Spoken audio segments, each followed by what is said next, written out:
We're on board the Friendship of Salem, not far from the Custom House in which Nathaniel Hawthorne wrote the preface to the Scarlet Letter.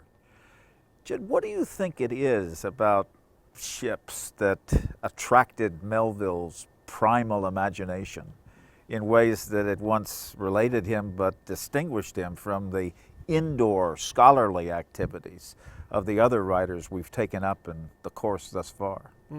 Yeah, I imagine the ship probably functions as a way for him to escape, to get away from the otherwise confining spaces. It's a interiorly confined space perhaps, but I think of the first pages of Moby Dick, right? The way in which Ishmael describes being in Manhattan and having the hypos and needing to get to sea. Maybe that was it, that the ship offered him an avenue to freedom.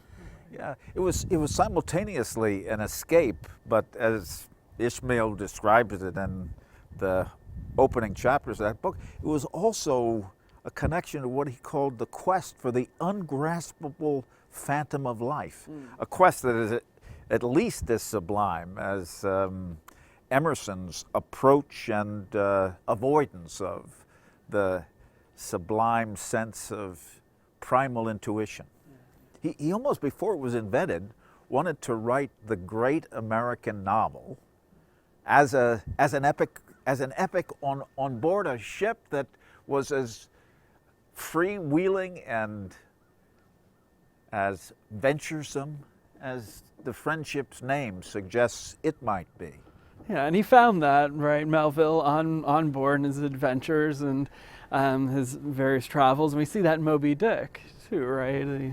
Yeah, we see it deeply in Moby Dick. Yeah. But he brings together this character who for him embodies the worst of the Emersonian figure, a character whose demand for self-reliance produces in him a kind of monomaniacal individuality that utterly sequesters him from the rest of mankind. Yeah, and this scene takes place on the quarterdeck. This is your favorite scene in one of your favorite scenes, and that takes place right here in a semi-public space on the ship. Could you talk a little bit about that scene? Yeah, that scene is a scene in which Ahab takes the rest of the crew and turns them into the prosthesis for his missing limb.